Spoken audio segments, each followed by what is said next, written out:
Bonjour à tous, j'espère que vous allez excellemment bien. Aujourd'hui on se retrouve pour parler cyclisme, pour faire le débrief de la 4e étape du Tour du Pays Basque et puis on fera également un débrief rapide de la 3e étape du Tour du Région Pays de la Loire Tour. J'arriverai toujours pas avec ce nom, c'est pas vraiment intuitif. On va regarder bien entendu les tops et les flops et puis on regardera le programme de demain avec l'étape numéro 5 sur ce Tour du Pays Basque. N'hésitez pas à vous abonner à la chaîne, à réagir dans les commentaires, à mettre un pouce bleu, à partager la vidéo sur les réseaux sociaux, notamment auprès de vos proches, si vous pensez que ça peut les intéresser. Dans les commentaires, n'hésitez pas à me dire qui vous a plu, qui vous a déçu aujourd'hui. Pas seulement Vingegaard, il y a d'autres coureurs qui ont été performants quand même aujourd'hui un petit peu. Et puis n'hésitez pas quand vous abonnez à la chaîne à rajouter la petite cloche, comme ça vous êtes au courant des dernières vidéos qui sortent sur la chaîne, notamment des vidéos cyclisme. Si vous avez les moyens, et seulement si vous avez les moyens, vous pouvez soutenir la chaîne avec un super thanks. Et puis n'hésitez pas également à aller voir EPS 2.0, c'est sur Spotify, Google, Amazon et du côté de Deezer. Et puis n'hésitez pas également à aller voir les débriefs TikTok tous les soirs, juste après l'étape, voilà, entre 17h30 et 18h, pour avoir le débrief de la journée en manière condensée, si vous ne pouvez pas attendre YouTube. Et la mise en ligne avec cet internet de qualité, je rappelle que j'ai toujours pas d'internet. Voilà, ce début d'année est formidable.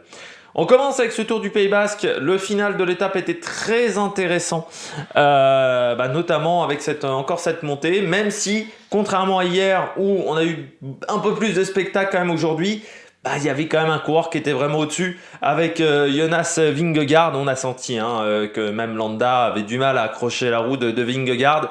Il était un petit peu une jambe au-dessus et bon, ça confirme que hier on avait un peu des doutes pour savoir est-ce qu'il était vraiment au-dessus du lot. Eh bien aujourd'hui on peut le dire, il est quand même une petite jambe au-dessus. Ça va pas être facile de le battre sur ce Tour du Pays Basque. Il va falloir réussir à le piéger. Bon, peut-être samedi, c'est pas facile de piéger Jonas Vingegaard, même si il y a quand même un petit problème, mais ça on en parlera quand on en parlera de lui du côté des tops.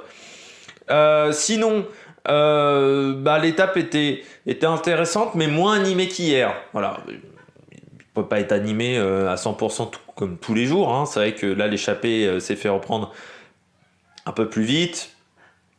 On sent qu'il y avait des équipes qui n'avaient peut-être pas misé énormément sur cette étape non plus. Et puis, l'avantage, c'est que ce soir, on y voit peut-être un peu plus quand même au niveau du général, au niveau du classement général, même si ça reste serré.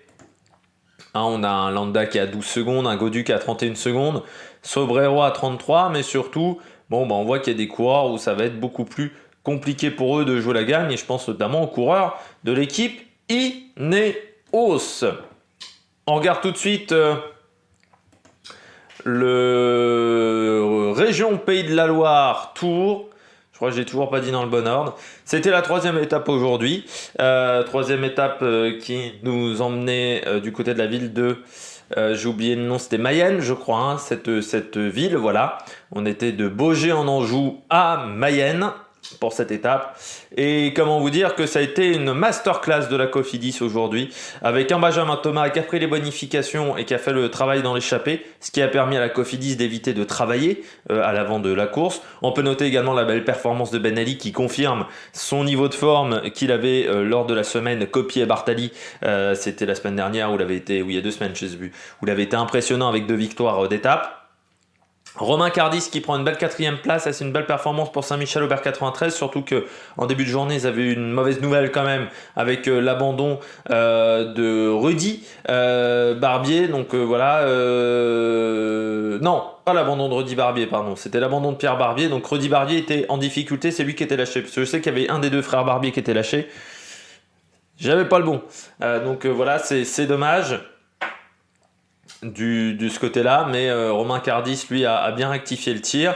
Puis il a profité d'un sprint où la Cofidis vraiment a fait un beau boulot. Chimolai, Cocard. Il y avait des ronds-points. On pouvait passer soit par la gauche, soit par la droite. Tout le monde privilégiait le côté gauche. Et eux, sur le dernier rond-point, à 300 mètres de l'arrivée, enfin 350 mètres de l'arrivée à peu près, eux, ils sont passés par la droite. Et ça leur a permis de prendre l'avantage sur Vandenberg, sur Camp, notamment, qui prennent la 2e et la 3e place. Vandenberg qui engrange quand même un petit peu des points pour le maillot vert, même si Cocard n'est pas très loin. Il y a un point d'écart entre les deux. Bon, il faudra voir demain au Mans si un des 2 coureurs arrive à marquer des points. Miles Cotson 5e, encore une désorganisation totale du côté de la Groupama. Enfin, je sais pas trop ce qu'ils ont voulu faire du côté de la Groupama. Arnaud Démare est seulement 19e.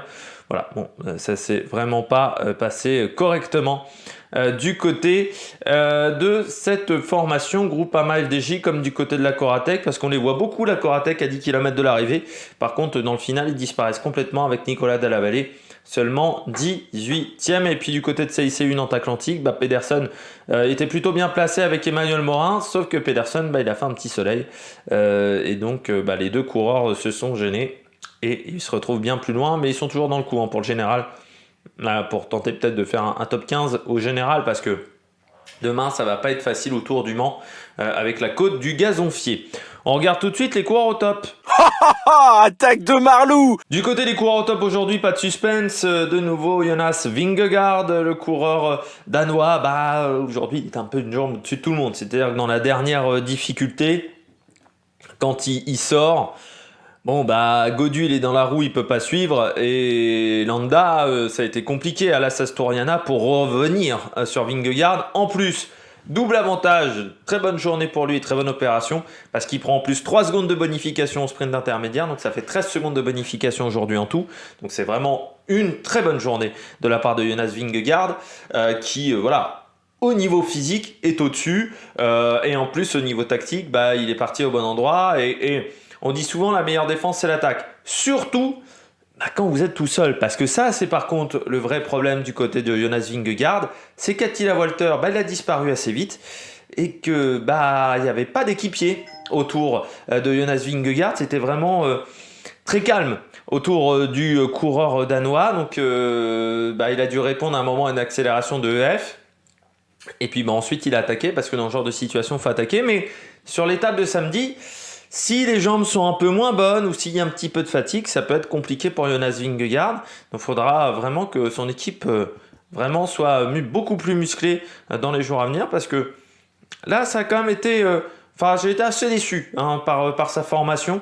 Vraiment, il était un peu seul, un peu trop seul à mon goût. Et ça, c'est pas une bonne nouvelle. Et puis les adversaires vont le voir, ça complètement. Donc ils vont se dire à ce moment-là, ah tiens, Vingegaard, il n'a pas beaucoup d'équipiers. Si on tente les grandes manœuvres ou si on essaye de le piéger samedi et qu'il y a d'autres équipes qui ne l'aident pas du tout, c'est mon téléphone, c'est la sonnerie de mon téléphone, parce que comme je suis obligé d'utiliser la 4G, je suis obligé de mettre le téléphone dans la pièce au niveau de l'internet, et c'est vraiment formidable, vraiment, cette sonnerie. Donc Jonas Vingegaard, vraiment très performant aujourd'hui. Vraiment au-dessus. Par contre, équipe un petit peu faiblarde autour de lui. On poursuit avec un deuxième coureur que j'ai failli mettre en top déjà encore hier. C'est Mikel Landa. Landa, toujours bon en Espagne, ça c'est clair et net. Landa, et puis les courses d'une semaine, c'est un peu son dada. Et puis c'est le type de montée où il est souvent performant. Et puis là, il fallait être costaud pour revenir sur Vingegaard. Ça a été le meilleur des autres. Alors c'est dommage, c'est que ça lui fait pas gagner tant de secondes que ça au classement général, cette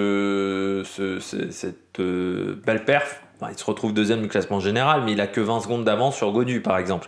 Donc c'est pas si incroyable que ça de la part de Landa. Mais il est performant, il sait trouver les solutions. Ça fait partie des courses du Tour du Pays Basque où on sait qu'il est performant, comme le Tour de Burgos. Voilà, il a un petit peu ses courses à lui, Landa. Et on sait qu'il est souvent performant à ce moment-là de l'année. Et puis sur le Tour de Catalogne, il avait pris déjà la 5e place, 7e de Tirreno Adriatico, 2e du Tour d'Andalousie, 7e du Tour de la Communauté de Valence. C'est-à-dire qu'en 28 jours de course, il n'est jamais sorti du top 10 de toutes ces grandes courses-là. Par contre, il a pas mal couru pour un mec qui va faire le Tour de France seulement en juillet. Donc il faudra voir physiquement comment ça tient après un peu plus tard dans la saison. Mais oui, il est en forme et on sait que c'est un coureur qui est toujours performant à ce moment-là de l'année. Et sur Liège-Bastogne-Liège, pourquoi pas, dans les grosses cotes. Ça peut être un coureur intéressant à miser sur lui, sur Liège-Bastogne-Liège, pas sur Arflèche-Wallonne, mais sur Liège. Ça peut peut-être être une grosse cote vu la condition physique qu'il a en ce moment. Et là, aujourd'hui, il a été performant. Et puis, je termine avec Cataneo. Aujourd'hui, oui, je voulais rendre hommage à cet équipier. Alors, certes, du côté de la Soudal Quick-Step, Bon, c'est James Knox. James Knox, c'est quand même 10e au classement général. Vous allez me dire, c'est pas si exceptionnel que ça. Mais alors, Cataneo, il a fait quand même un sacré numéro dans la descente et surtout dans les 5-6 km de plat parce qu'il a vraiment roulé très très fort. Dans la petite bosse, dans la petite montée qu'il y avait dans le final, dans les 4 derniers kilomètres, il a fait un énorme boulot. Et si le peloton ne finit qu'à 2 secondes du groupe de tête, c'est vraiment grâce à son travail. Donc chapeau monsieur Cataneo. Et c'est vrai que c'est quand même un équipier, je trouve, qui fait souvent du très très bon boulot. C'est un coureur qui a des qualités, hein, Cataneo, 32 ans. Mais c'est vrai que chez Quick-Step, bon, il a souvent le rôle d'équipier depuis quelques années, depuis son arrivée en 2020. Mais je trouve qu'il fait un sacré boulot en tant qu'équipier à chaque fois. Il se sacrifie vraiment pour ses leaders. Et là, aujourd'hui, il a fait encore un très très beau boulot pour un coureur qui sera sur le Tour d'Italie. C'est quand même un bon rouleur. Donc, l'objectif, ça sera de faire des places d'honneur. Peut-être sur les contre-la-montre pour Mattia Cataneo. Mais il a fait vraiment un énorme travail dans le final. Donc, belle perf de la part de Cataneo. Et quand les équipiers font du bon boulot, il faut également le saluer. On passe tout de suite au bonnet d'âne. Du côté des bonnets d'âne, certains vont dire je m'acharne peut-être sur l'ambulance, mais Ineos, bah ouais, Ineos aujourd'hui, c'est même pas que la performance d'Omar Fraile, parce que Omar Fraile finit à 46 secondes. C'est la manière de courir d'Ineos.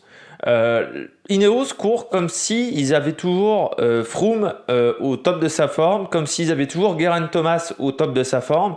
En fait, ils courent toujours comme en 2018 ou 2017. Ce qui est assez surprenant parce que c'est une équipe qui nous avait dit non, on va arrêter de courir en roulant en tête de peloton pendant toute la journée, en contrôlant au maximum les courses.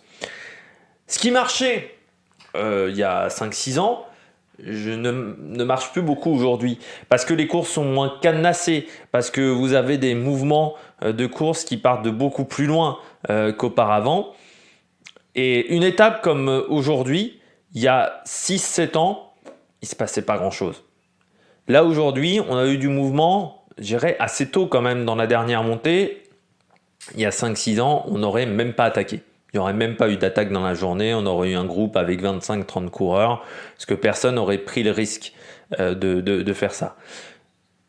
On voit bien qu'Ineos, en contrôlant comme ça toute la journée, ça ne peut plus le faire. Et surtout, pourquoi tu contrôles toute la journée comme ça, alors que ton leader, c'est Omar Fraile?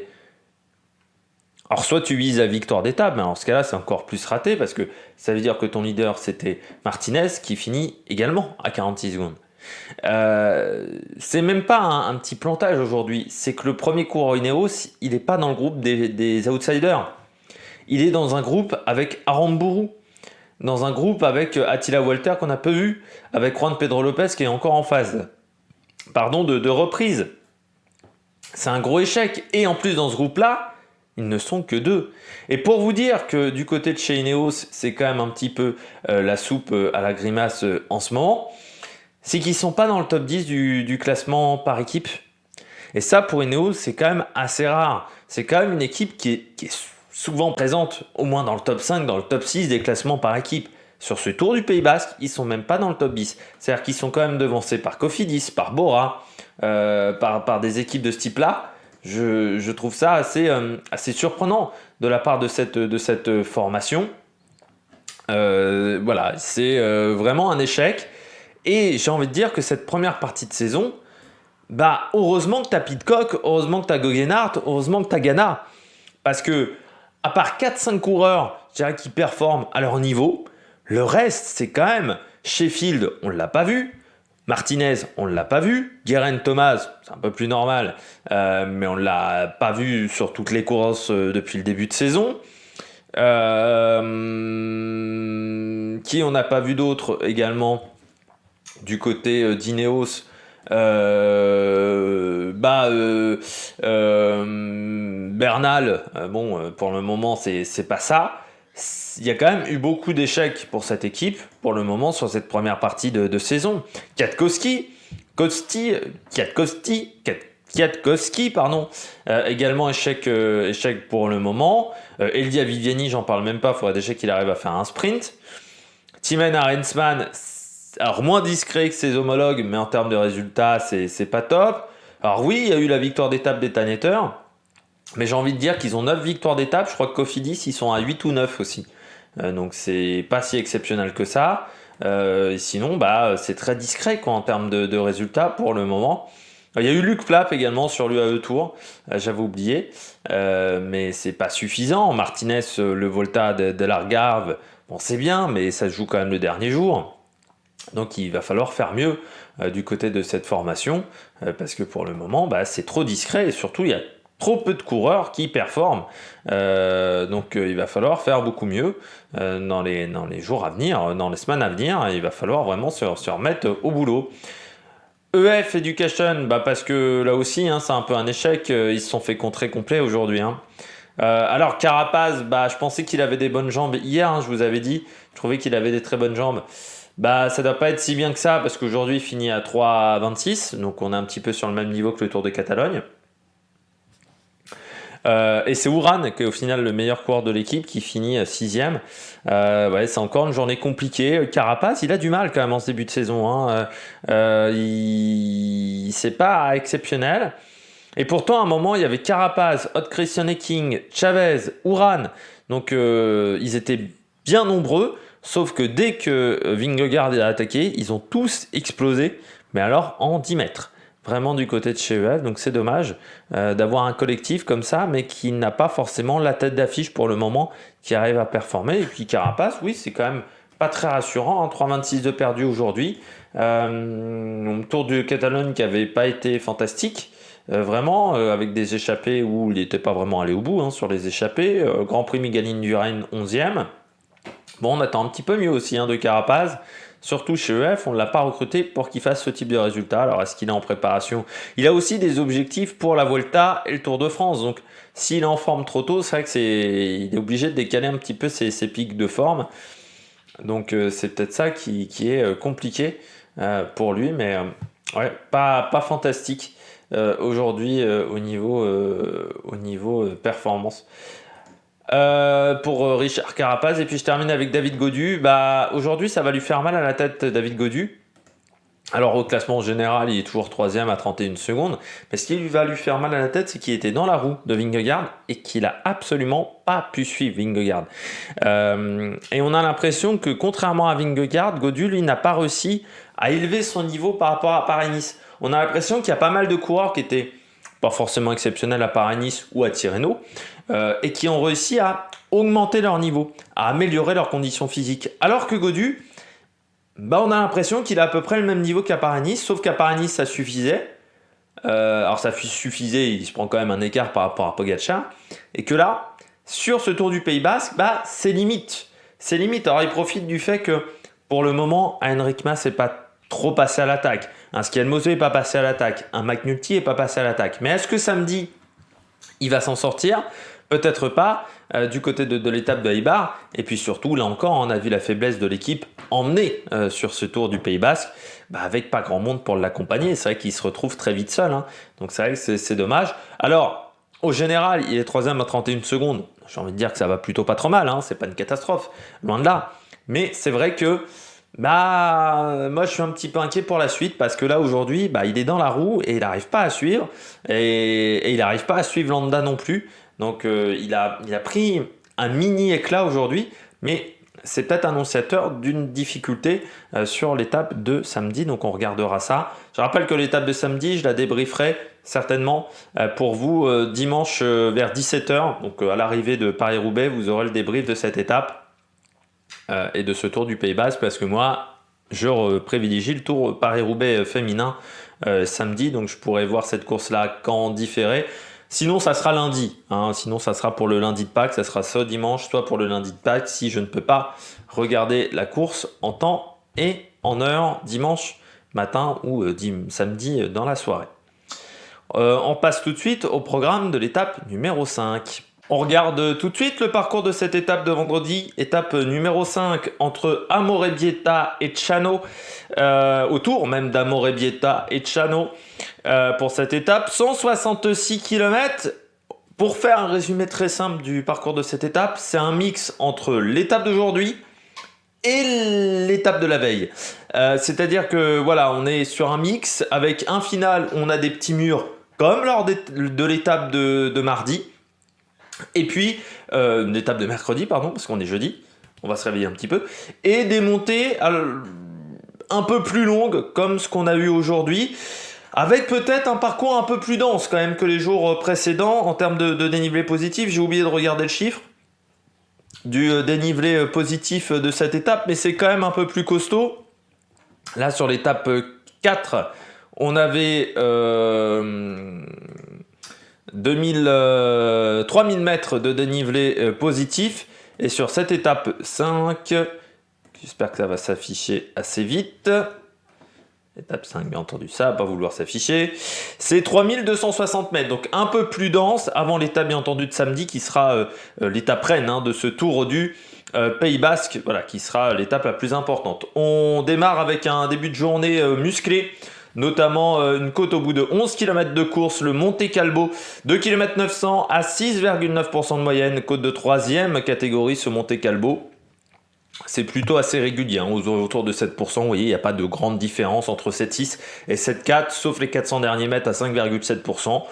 Ça permet de bien se mettre en jambes. Voilà, une montée de 3 km comme ça, ça permettra peut-être à l'échappée de s'en sortir. Surtout qu'ensuite, eh bien, il n'a pas une descente. On est sur un petit plateau. Le sommet sera aux alentours, au niveau de Balcón de Vizcaya. Donc voilà, 20 km au bout de 20 km, on aura la première descente. On redescend vers Aolesti. Une côte à Ispaster au kilomètre 46 qui n'est pas indiquée au classement de la montagne. Et puis au kilomètre 53,5, la montée de Nachitua, 2 km 5 à 7,6% de moyenne, côte de 3e catégorie. Et une côte où on a du pourcentage, pendant 500 mètres certes, mais du pourcentage quand même, 9 km 4. Et puis après, c'est pas plat non plus, c'est 7,4%, 7,6% pendant 1 km. Donc c'est quand même, là encore, un petit mur, ce qu'on a l'habitude de voir du côté du Tour du Pays Basque. On redescend. Ensuite, quelques difficultés, notamment une montée à 6% pendant 4 km du côté des Ereño, au kilomètre 73,5, donc 20 km après, à 90 km de l'arrivée, cette montée de Ereño, mais qui n'est pas au classement de la montagne. On passe à Guernica, très connu. Et puis ensuite, la montée vers Parezzi, montée de 2e catégorie au kilomètre 101, c'est-à-dire à 65 km de l'arrivée.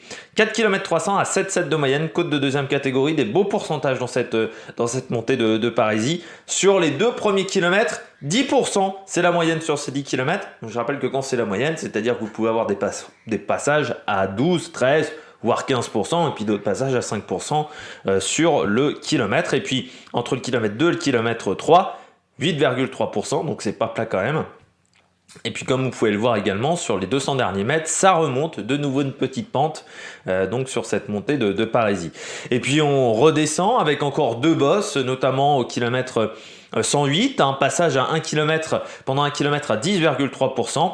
La montée vers Erigoiti également, 4 km 2 à 4,3% au kilomètre 114. Le sprint intermédiaire à Mujica, c'est au kilomètre 122,5, c'est-à-dire à une quarantaine de kilomètres de l'arrivée.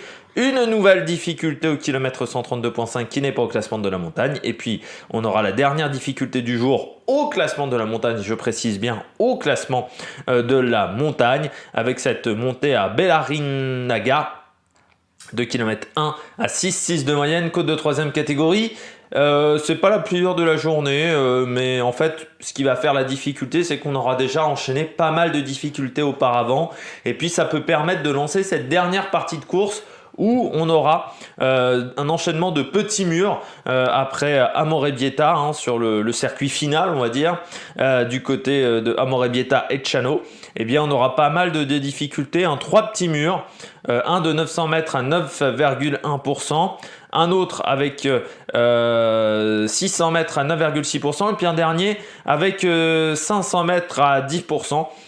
Donc voilà, 3 petits murs qui vont s'enchaîner en 10 km. Et puis ensuite, il y aura de nouveau une petite descente, 4-5 km de plat pour finir cette étape du côté d'Amorebieta. Donc c'est vraiment un peu comme les 2 derniers jours, c'est un résumé, on va dire, des 2 derniers jours de course. On peut montrer les derniers kilomètres, comme vous pouvez le voir. Voilà, le dernier, il y a un petit répétition aux 4 km, et puis ensuite une petite descente, et puis les 2 derniers kilomètres sont vraiment tout plats pour le final du côté d'Amorebieta. Eh bien, n'hésitez pas à vous abonner à la chaîne, à réagir dans les commentaires, à mettre un pouce bleu et à partager la vidéo sur les réseaux sociaux, notamment auprès de vos proches, si vous pensez que ça peut les intéresser. Demain, donc l'étape numéro 5, on fera le débrief à 21h. Et puis, il y aura samedi matin, le débrief également du Région de Pays de la Loire Tour. Débrief complet de cette course. Ça sera samedi dans l'après-midi pour vous. Moi, je vais l'enregistrer plutôt le matin. Enfin, j'espère pouvoir l'enregistrer le matin, c'est pas encore dit. Mais avant Paris-Roubaix, je vais l'enregistrer. Et puis, n'hésitez pas également à regarder les 2 présentations de Paris-Roubaix qui sont sorties sur la chaîne Paris-Roubaix Femmes et Paris-Roubaix Hommes. Programme chargé, donc vous avez de quoi regarder sur la chaîne. Allez, on se retrouve pour de nouvelles aventures sur l'Amérique Production. Ciao, ciao!